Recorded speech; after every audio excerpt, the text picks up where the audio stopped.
Purihin ang Panginoon, isang mapagpalang umaga po sa buhay ng bawat isa. Salamat sa Diyos at tayong pong muli ay binigyan ng pagkakataon na makapag-aral ng kanyang banal at makapangyarihang salita. At sa umaga pong ito, ang ating pong pag-aaral ng salita ng Diyos ay nagmumula po sa Door of Faith, Tanzi, Taichung, Taiwan. At bago po tayo darako sa ating pag-aaral ng salita ng Diyos, ay tayo pong muna mag-alay ng awiting pagsamba, awiting papuri sa ating Panginoon. Awiting po natin ang Ikaw ang tunay na Diyos. Hallelujah. Sige po mga kapatid, tayo pong lahat ay mag-alay ng papuri at pagsamba sa ating Panginoon na nagmumula sa atin pong mga puso. Hallelujah. Hallelujah, Jesus. Hallelujah. Pupurihin ka, O Diyos. Ang aming alay ay pagsamba, kaluwalhatian, buong karangalan, kapangyarihan mo'y walang katulad.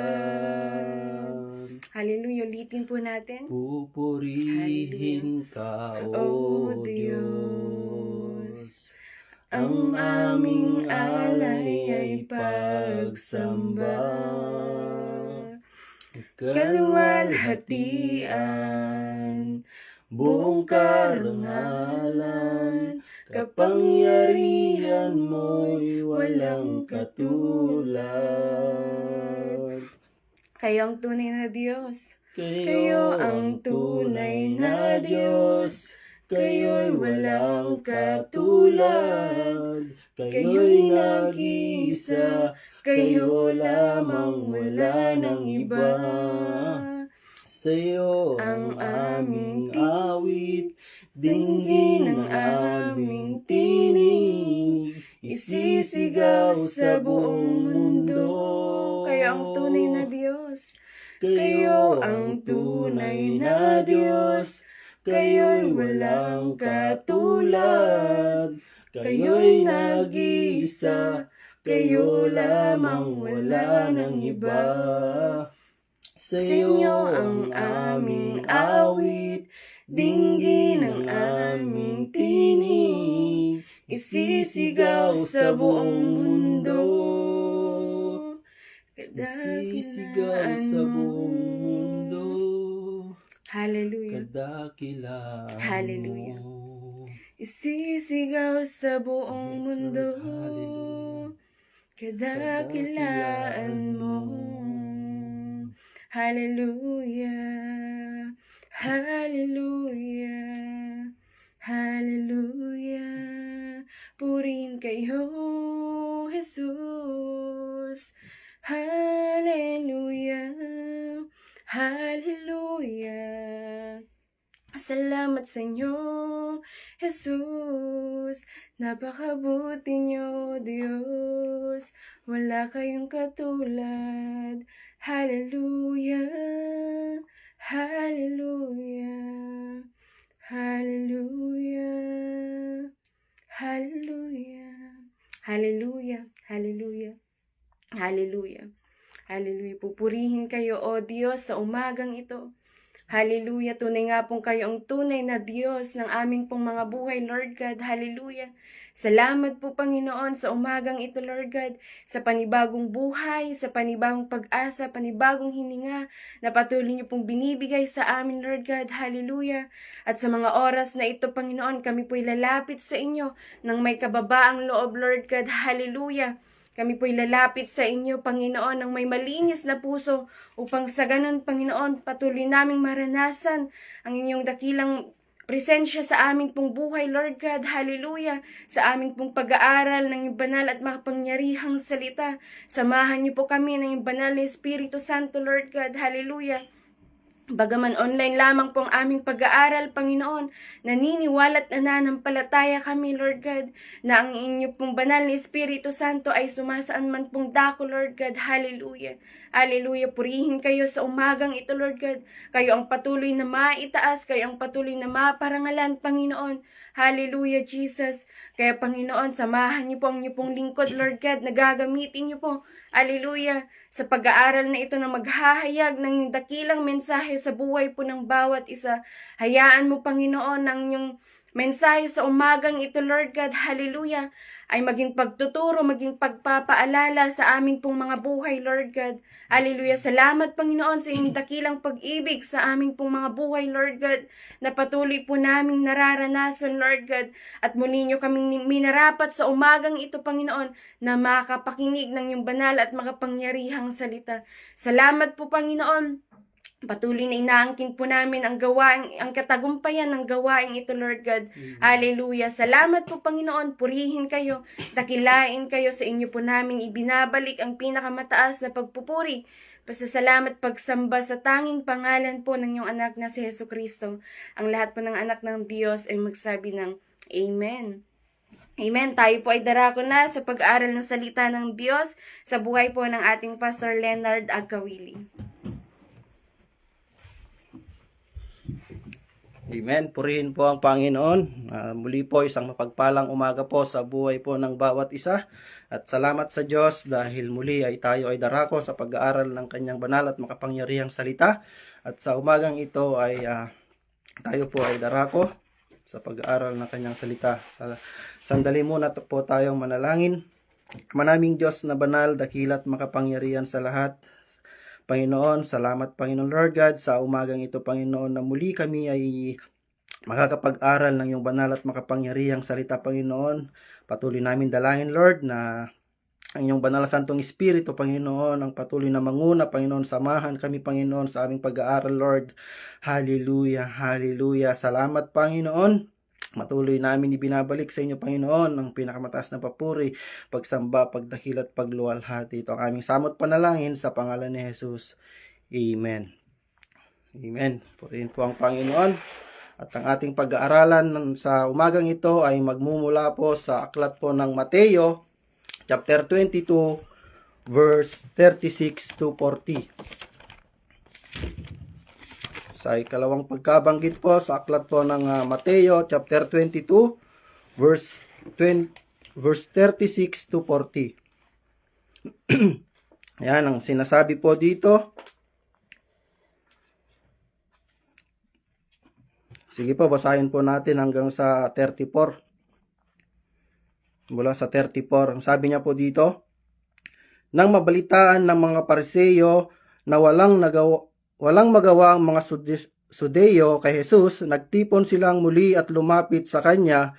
Isa sa kanila na tagapagturo ng kautusan ang nagtanong kay Jesus upang subukin siya.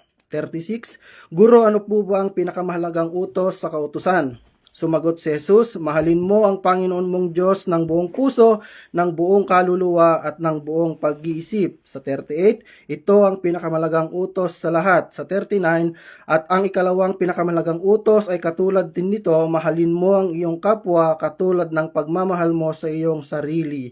At ang buong kautusan ni Moises at ang mga isinulat ng mga propeta ay nakasalalay sa dalawang utos nito. Amen. Purihin po ang Panginoon sa pagkabasa po ng kanyang banal at makapangyarihang salita. At ang pag-aaralan po natin ay pinamagatan po nating ang pinakamahalagang utos ng Panginoon. Batid po natin na may 10 utos ng Panginoon. Ano po? Na nakasulat po sa aklat po ng banal na salita, ngunit sabi po dito sa ating binasa na teksto po ay ito yung pinakamalagang utos sa kautusan. Mahalin mo ang Panginoon mong Diyos ng buong puso, ng buong kaluluwa at ng buong pag-iisip. Amen po. At ayan po yung ating pagbulay-bulayan po. Ano po? At talaga kung tunay po tayong mananampalataya sa Panginoon ay talagang naiibig o mahal natin ang Panginoon ng buong puso po, ano. Talagang yung pag-ibig natin sa Kanya ay nagmumula sa ating puso na tunay.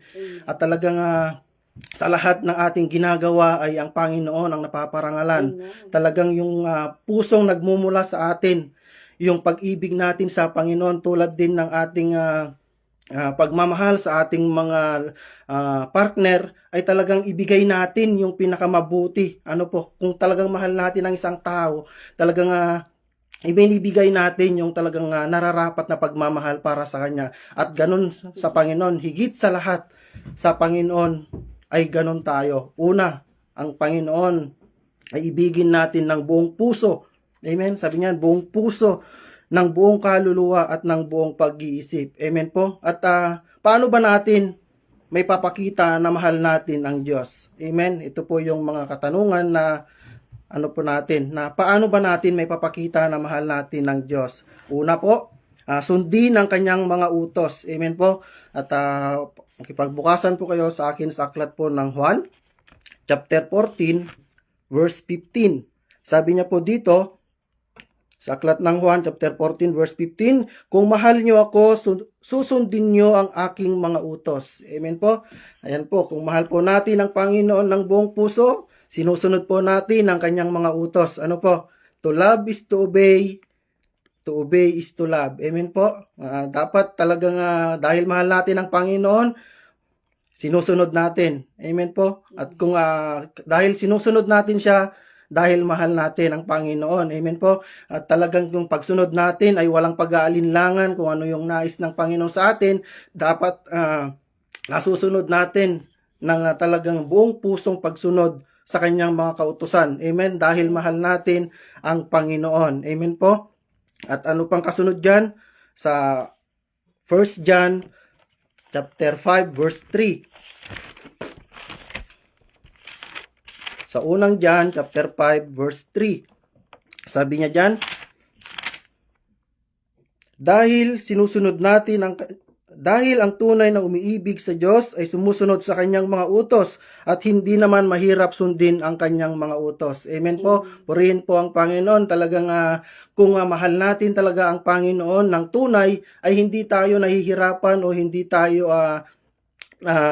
hindi mahirap sundin yung utos ng Panginoon. Ano po, na talagang meron tayong kagalakan sa pagsunod sa kanyang mga utos dahil mahal natin ang Panginoon. At ganun po natin may papakita na mahal natin ang Panginoon. Amen po. Ano po yung ikalawa? Ipakita natin sa gawa. Amen po. Dapat kung mahal natin ang Panginoon, hindi lang sapat na sinasabi natin na mahal natin ang Panginoon. Hindi sapat na mabigkas lang natin na I love you Lord, mahal kita Panginoon. Ano po, na dapat talaga kundi dapat nakikita sa atin sa pagsunod sa kanyang mga utos. Ano po, at yun po, dahil ang God's love, ang language nito ay obedience, talaga yung pagsunod sa kanyang mga utos. Amen po. Kaya alam naman po natin na ang Panginoon ang unang umibig sa atin, kaya ibigin din po natin siya. Amen po. Yan, ipakita sa gawa. Kailangan na yung pagkilos natin, yung pagsunod natin sa Panginoon ay nakikita sa gawa dahil mahal natin ang Panginoon. At sabi niya doon na hindi naman mahirap gawin ang mga utos ng Panginoon. Amen po. Talagang hindi tayo nahihirapan. Amen po. Kahit na napapagod na tayo sa paglilingkod sa Kanya, hindi natin hindi yun nagiging dahilan para tayo ay tumalikod sa paglilingkod sa Kanya sapagkat alam natin na mahal natin yung pinaglilingkuran natin. Amen po, hindi dapat tayo na nabibigatan sa paglilingkod sa Kanya. Amen, dahil alam natin sa ating paglilingkod, kung mahal natin ng buong puso ang Panginoon, hindi tayo nahihirapan. Dapat ipakita natin sa gawa yun na hindi talaga tayo dapat susuko sa paglilingkod sa Panginoon. Amen po. Ano po dyan ang kasunod? Alamin natin ang kanyang kalooban. Ano ba yung kalooban ng Panginoon sa atin? At doon may papakita natin ang pag-ibig natin sa Panginoon sa aklat po ng Efeso, chapter 5.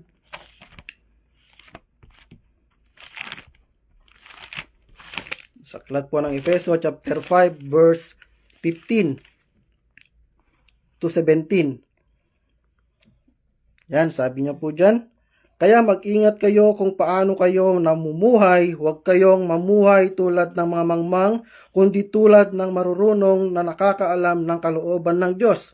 Huwag ninyong sayangin ang panahon nyo, gamitin nyo ito sa paggawa ng mabuti dahil maraming gumagawa ng kasamaan sa panahong ito.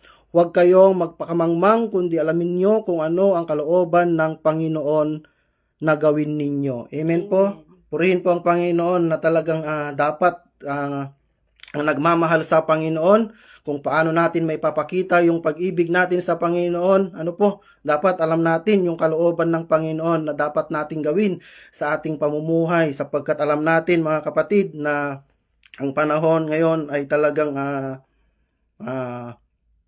pasama na ng pasama, kaya dapat alamin na natin kung ano talaga yung kalooban ng Panginoon sa ating buhay, kundi talaga yung paglingkuran siya ng buong puso, ng buong tapat na paglilingkod sa Kanya. Amen. Dapat alam natin, Lord, ano ba yung kalooban mo sa akin? Dapat hilingin natin yon sa pamamagitan ng pananalangin. Lord, tulungan mo kami, Panginoon, na alamin kung ano talaga yung kalooban mo sa aming buhay.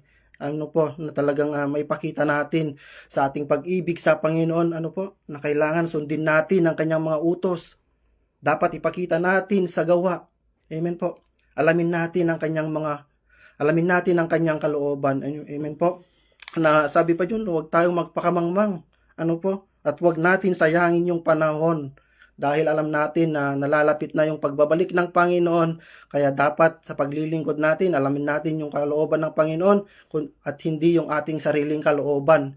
Ano po? Kasi kung yung sariling kalooban natin, yung masusunod natin, hindi natin malalaman kung ano talaga yung kalooban ng Panginoon at talagang masasayang yung panahon nating natitira dito sa mundong ito sa ating ginagalawan, ano po, kundi yung kalooban talaga ng Panginoon yung ating malaman at tiyak na masusunod natin. Doon natin maipapakita na mahal natin ang Panginoon. Amen po. Purihin po ang Panginoon. Ano pang sabi diyan sa ikalawang Korinto chapter 5 verse 14.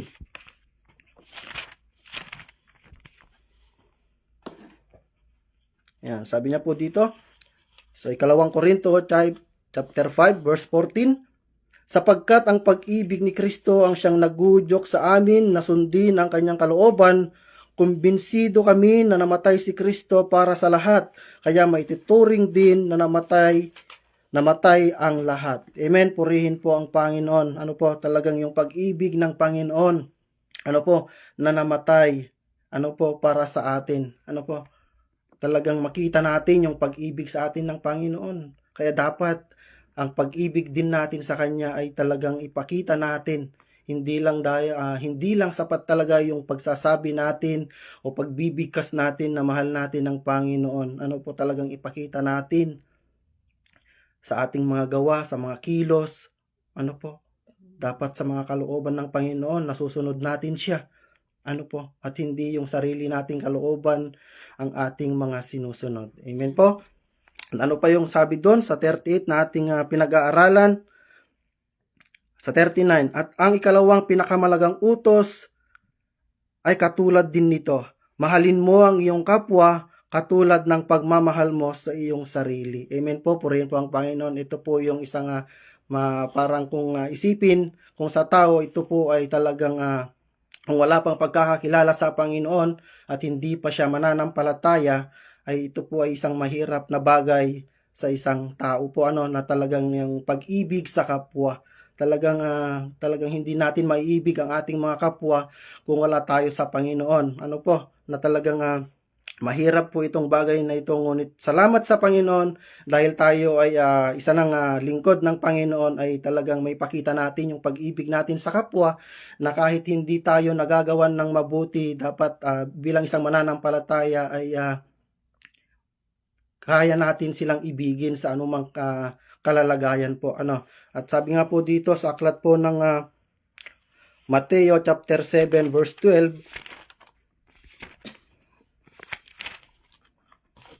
yan, sabi niya po dito sa Mateo 7 chapter 12, Gawin ninyo sa iyong kapwa ang gusto ninyong gawin nila sa inyo. Ganyan ang tamang pagsunod sa kautusan ni Moises at ang mga isinulat ng mga propeta. Amen po. At sabi niya dito, gawin ninyo sa inyong kapwa ang gusto ninyong gawin nila sa inyo. Amen. Ano po, nung una kong mabasa po ito, nung una ko pong napapakinggan ang verse na ito, ay ang agad pumapasok sa aking kaisipan ay yung paggawa ng hindi mabuti sa ating kapwa. Amen po. Meron kasing kasabihan na talagang wag mong gawin sa kapwa mo yung ayaw nilang gawin sa inyo. Pero kung titignan natin sa salita ng Panginoon, ito ay kabutihan po. Ano po? Hindi po yung sa kasamaan, kundi gumawa tayo ng mabuti. Amen po? Ayan, sabi niya doon, nasa halip, naiwasan natin ang paggawa ng di magaganda sa ating kapwa, ay mas mabuting pagpursigihan na natin, mas mabuting pagsikapan ng buong puso na gumawa ng mga mabubuting bagay sa ating kapwa. Amen po, na talagang sa ating paglilingkod bilang isang mananampalataya ay talagang maibig natin ang ating mga kapwa. Ano po, mas mabuting gumawa na tayo ng mabubuting bagay, hindi man natin na makita sa kanila na agad-agad maibalik. At talagang alam natin na ang Panginoon ang gagawa ng kapamaraanan upang kanilang makita yung ating ginagawa. Amen po. At ang pang sabi dyan sa Galatia chapter 6 verse 7, basahin po natin ng may pagkaunawa. Sa Galatia chapter 6 verse 7 po.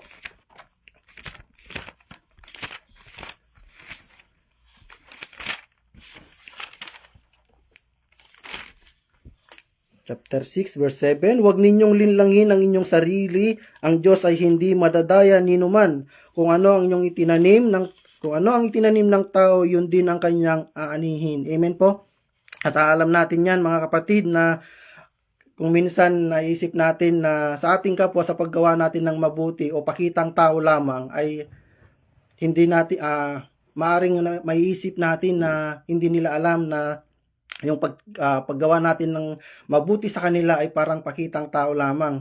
Alam natin na ang Panginoon ay alam niya ang lahat ng bagay na ating ginagawa at wala tayong maililihim sa Kanya. Ano po? Sabi niya dyan na talagang hindi natin madadaya ang Panginoon. Ano po? Na talagang alam, lantad lahat sa atin ng Panginoon. Alam niya ang lahat ng ating ginagawa, kung ito ba ay pakitang tao lamang o nagkukunwari tayo sa paggawa ng mabuti. Ano po? Sapagkat merong paalala ng Panginoon sa aklat po ng Mateo chapter 6 verse 1 na mag-ingat kayo at baka ang paggawa ninyo ng mabuti ay pakitang tao lang, sapagkat kung ganyan ang ginagawa ninyo, wala kayong matatanggap na gantimpala mula sa inyong amang nasa langit. Amen po. Ito po yung paalala ng Panginoon sa atin na sa paggawa natin ng mabuti ay hindi dapat pakitang tao lamang, kundi talagang dapat buong puso din natin na maipakita yung pag-ibig at paggawa ng mabuti sa ating kapwa.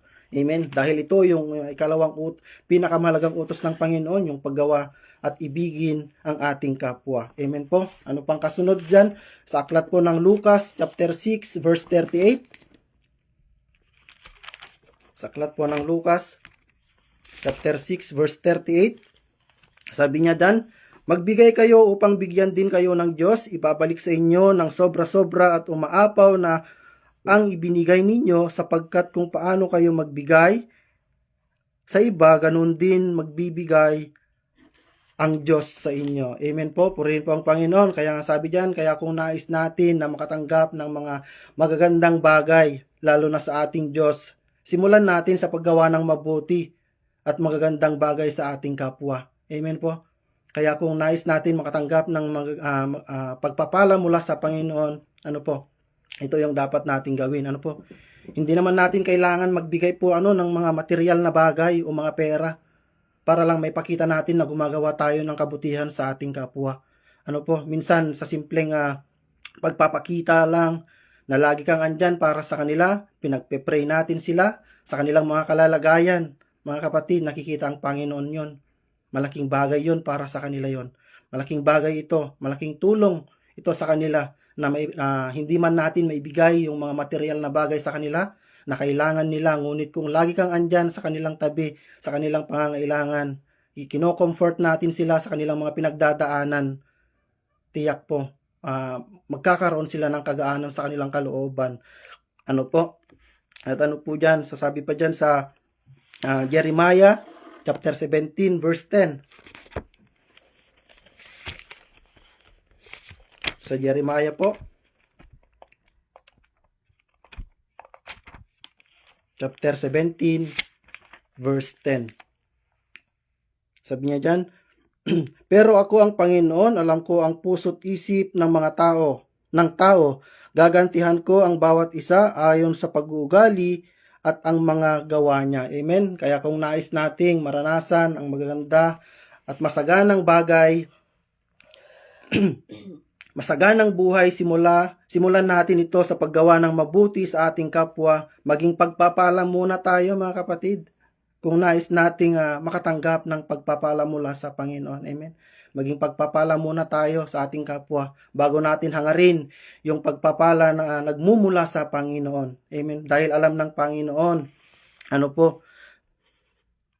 alam ng Panginoon kung ano yung nasa ating isipan, kung ano yung ating nasa mga puso. At gagantihan tayo ng Panginoon sa bawat gagantihan ko ang bawat isa ayon sa pag-ugali at mga gawa niya. Ganun po, mga kapatid. Sabi niya doon, talagang maging pagpapala muna tayo sa ating kapwa. Kaya kung nais natin makatanggap ng pagpapala mula sa Panginoon, maging magandang pagpapala muna tayo sa ating mga kapatid, sa ating mga kapwa. Amen po. At sa huling verse na lang po tayo, sa aklat po ng Galatia, chapter 6, verse 9 to 10 po. Sa Galatia chapter 6 verse 9 and 10.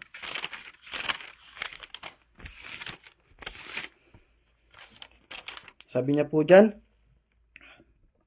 kaya huwag tayong magsawa sa paggawa ng mabuti dahil sa tamang panahon matatanggap natin ang gantimpala kung hindi tayo susuko. Kaya nga sa tuwing may pagkakataon gumawa tayo ng kabutihan sa lahat ng tao, lalo na sa mga kapatid natin sa mananampalataya. Amen po, purihin po ang Panginoon. Mga kapatid, kaya huwag tayo magsasawa sa paggawa ng mabuti. Dahil sa tamang panahon, matatanggap natin. Hindi man natin makita o hindi man natin matanggap ngayon yung mga ginagawa natin sa ating mga kapatid. Meron at merong darating na panahon na ibibigay sa atin ng Panginoon yung nararapat para sa atin ayon po sa ating paggawa ng mabuti. Amen. Nakikita ng Panginoon kung ano yung ginagawa po natin. Kaya sabi niya sa 10?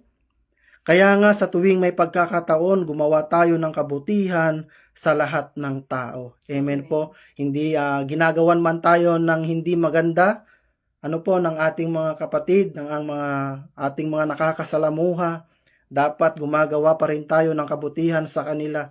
Hindi yung dapat binato tayo ng bato ay babatuhin din natin ng bato.